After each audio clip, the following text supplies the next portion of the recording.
ये दरारें जोशीमठ में नहीं बल्कि सैकड़ों किलोमीटर दूर टिहरी में दिखाई पड़ी हैं। दोनों जगहों के बीच फासला काफी है, लेकिन हालत एक जैसी है। जोशीमठ में भूधसाव की खबर से देश हिल चुका है, लोग बेघर हो गए हैं और इसी बीच ये तस्वीरें आती हैं जहां एक ओर जोशीमठ की स्थिति दयनीय बनी हुई है, वहीं गढ़वाल के ऐसे 25 से 30 गांव हैं जो भूधसाव और घरों में दरारों का दंश झेल रहे हैं। क्या है पूरी कहानी, आपको दिखाते हैं, तस्वीरें भी। नमस्कार, आप देख रहे हैं न्यूज तक, मैं हूं निधि तनेजा। ये तस्वीरें हैं टिहरी जिले के नरेंद्रनगर के अटाली गांव की, जहां परिवार के परिवार उजड़ने को हैं।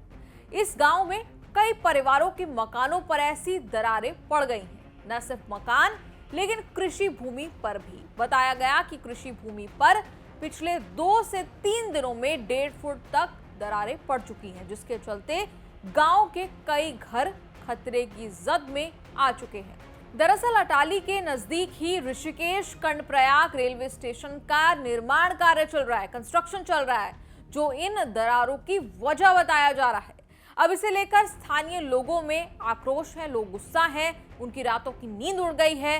फिर जोशीमठ और वहां के लोगों का हाल देखकर टिहरी के लोग भी कहीं ना कहीं सहम गए हैं, डर गए हैं, मदद की गुहार लगा रहे हैं।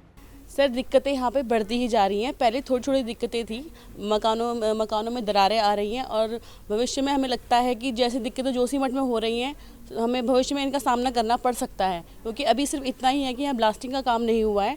जब भविष्य में ब्लास्टिंग होगी तब यहाँ पे मकानों का क्या हाल होगा वो हम आपको बता नहीं सकते। आप हमारे घर में जाके देख सकते हैं, जगह जो दीवारें हैं वो पिलरों से छूट चुकी हैं और डर के मारे हम क्या करते हैं कि रात भर जागे ही रहते हैं।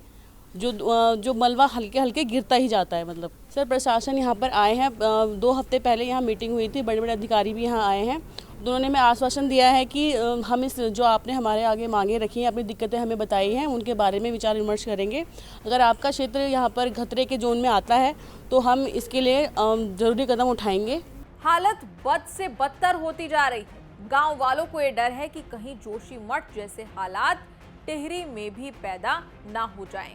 कई जगहों पर खतरे के निशान लगाए गए हैं। ग्रामीणों का कहना है कि अटाली गांव में उनकी पुश्तैनी जमीन है, मकान है, और अब इस स्थिति में उनको छोड़कर जाएं भी तो कैसे जाएं? बहुत परेशानी हो रही। खेतों में आ रहे, हम खेतों में डर डर के मर रहे हैं हम।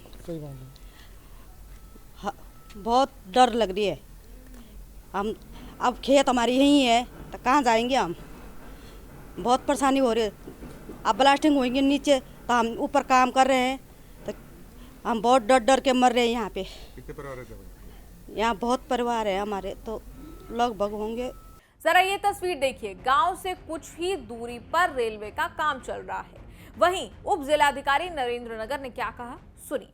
देखिए, कुछ दिनों पहले अटाली में जो LNT का काम चल रहा है, उसके जो फ्रंट साइड है उसमें कुछ क्रैक्स आए थे, जिससे आसपास जो 3-4 परिवार रहते हैं उनकी मकानों में क्रैक्स आ गए थे, प्लस जो खेती जमीन उसमें क्रैक्स आए थे। तो जिलाधिकारी महोदय द्वारा एक टीम का गठन किया गया था। उस टीम द्वारा वहाँ सर्वे किया गया और रिपोर्ट दी गई कि जैसे बाकी रेलवे के प्रभावितों का विस्थापन किया गया, वैसे इनका भी विस्थापन, इनको मुआवजा दिया जाए। तो उसके बाद क्यों विरोध कर रहे हैं वो लोग?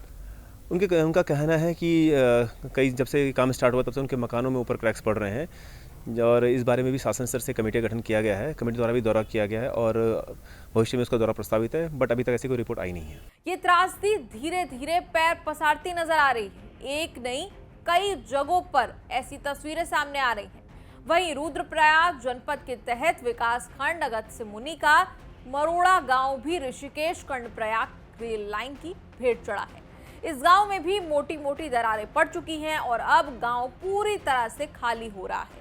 वहीं पीड़ित ग्रामीणों को विस्थापन के नाम पर मात्र कुछ धनराशि ही दी जा रही है, लेकिन पीड़ित परिवार इसे नाकाफी बता रहे हैं। पीड़ितों का कहना है कि इतनी कम धनराशि में वो मकान बनाएंगे या जमीन खरीदेंगे। वहीं पौड़ी के सौड़ गांव में रेलवे के कार्य से 30 से ज्यादा घरों पर दरारें पड़ी हैं। ग्रामीणों ने सरकार को कई बार इस विषय पर अवगत कराया, लेकिन अभी तक किसी ने भी सुध नहीं ली। हमारा जो है डबल स्टोरी का मकान है और हम कई बार जो है रेलवे वालों से गुहार लगा चुके हैं और हमारे ऊपर से और नीचे तक पूरा दरारें आ चुकी है।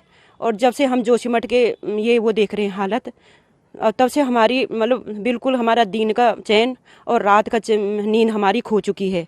हमारे साथ हैं बुजुर्ग आदमी, बीमार आदमी, छोटे बच्चे वाले, और साथ साथ हमारे जो हैं 2-4 किराएदार, 1-2 जो भी किराएदार हैं।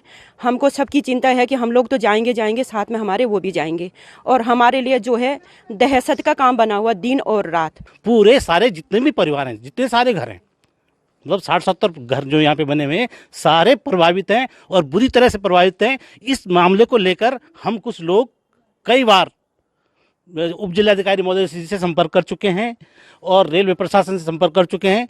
कोरे आश्वासन है, निरंतर कोरे आश्वासन है। वहीं उत्तरकाशी की तरफ आप देखें तो यमुनोत्री नेशनल हाईवे के ऊपर वाड़िया गांव के अस्तित्व पर अब खतरा मंडरा रहा है। साल 2013 में यमुना नदी के उफान पर आ जाने से इस गांव के नीचे कटाव होने लगा था। धीरे धीरे गांव के घरों में दरार आने लगी।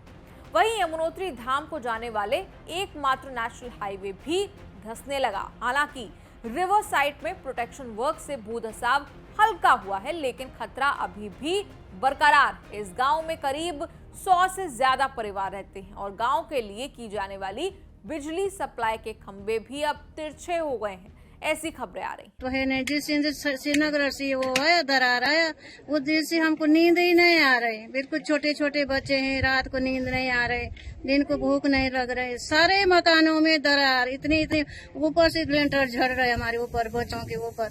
ऐसे जैसे मारा नहीं कहता वैसे हम लोग झिपक रहे। रात इतनी ठंड हो रही, इतनी गर्मी हो रही, मतलब डर लग गए हमको। इस वीडियो पर आपका क्या है कहना, कमेंट्स में लिखकर जरूर बताएं और देखते रहिए न्यूज़ तक।